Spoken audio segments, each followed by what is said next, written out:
You join me now for an unscripted review of the BMW iX1 xDrive 30.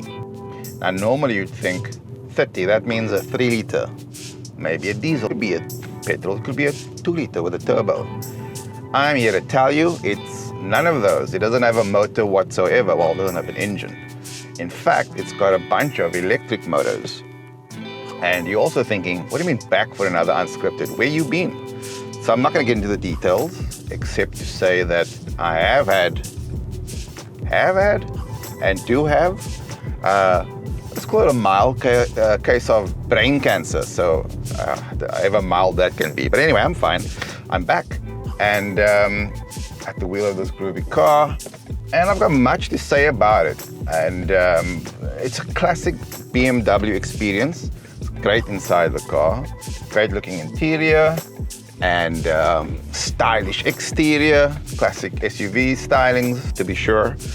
It's got a beautiful blue paint on it, and overall great car, but there is a caveat, the so-called electric elephant in the room, and that is the range anxiety, which you're probably quite sick of hearing about by now. Everyone talks about range anxiety, and a lot of people tell you it's not a problem if you keep the car charged like your phone, I guess. You know, charge it overnight, take it out in the morning, and it's true. It's 100% true.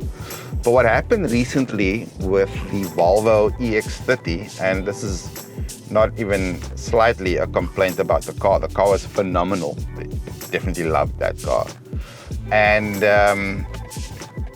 but what happened was I got it without the home charger cable, which if it was my car, you would mitigate by charging it on the road, charging wherever you go, having my charge card, couple of other things that make living with these cars easy. Also, if it was my car, I guess I would just buy myself a home. You have to have a home charging setup, whether it's just a cable or a wall box, whatever it takes.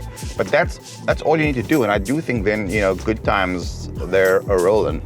But when you get a test car, you don't get that lived experience. You don't get the real user experience, which is on that Volvo in particular, awesome, because it comes with an app when you buy it that enables you to see how much charge you're getting. So let's say you charge it at the mall, go inside, have a cup of coffee, and you can literally check on your app like, oh wow, I'm on 80% charge, that's enough. So the EV experience does not have to be a problem. It can be awesome.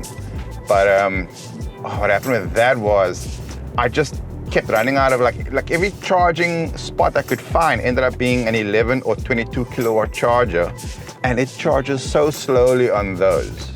Whereas if you've got a home charger or a fast charger, so a DC charger as opposed to an AC charger, you're getting like speeds of 100 kilowatt hours, and all of a sudden you don't have a problem with charging. But I did. So I ended up going from the waterfront, where I got a slow charge, plus it just stopped charging at some point.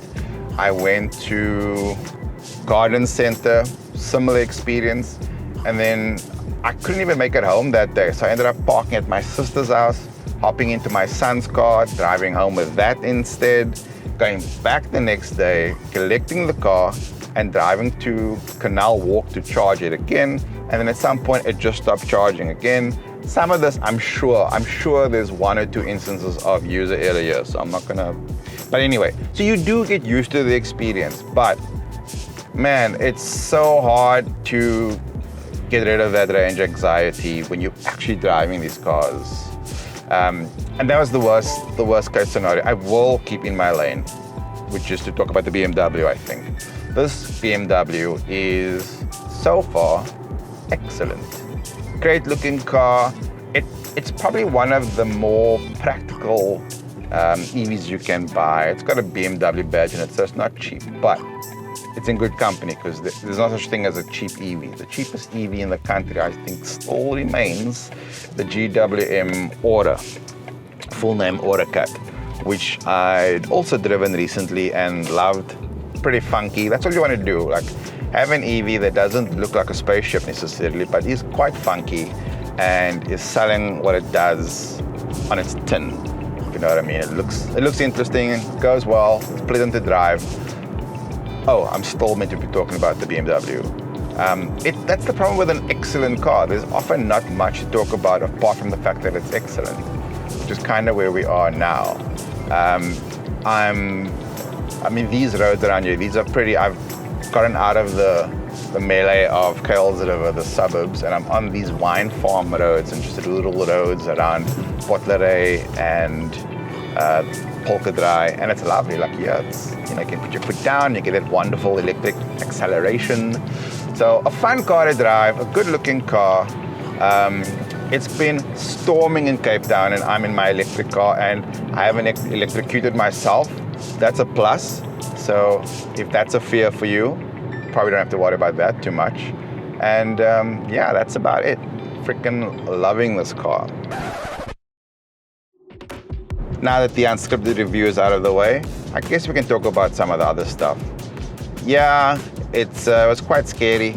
Basically fell off my bicycle in, I think it was April. And I had a concussion, had a fit, got, paramedics took me to the hospital.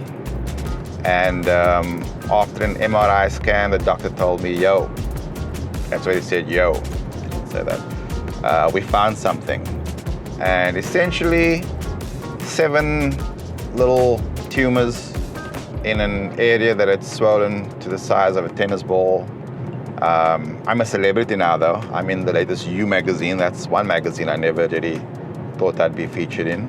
And it was all very scary, but remained positive through the whole thing. And yeah, man, I feel super lucky. If I didn't fall, who knows how it would have manifested. Driving a EV at 120 km an hour with my family loaded in the car, that would have been horrible. So continuing to count my blessings and great luck over here. Yeah, about the channel, I'm gonna try getting my content back up and running like I used to do. I want to get back to the Feel Good podcast because I still feel good, if you know what I mean. And there certainly is a story to tell there.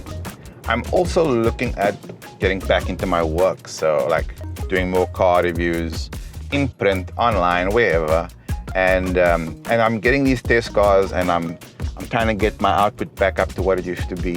So I was thinking of a new segment, basically called Race Daily Settle, or RDS, the RDS show, wherein I would try to, you know, review a car based on which category it kind of falls into. It's obviously not going to fall into every category, or not every car is going to fall into one of those 3 categories, but like something like an X1, you know, you could daily this now that we've discussed the electric situation. But you could also race this thing, man. I mean, not literally go and race it at a racetrack, but it's racy for sure.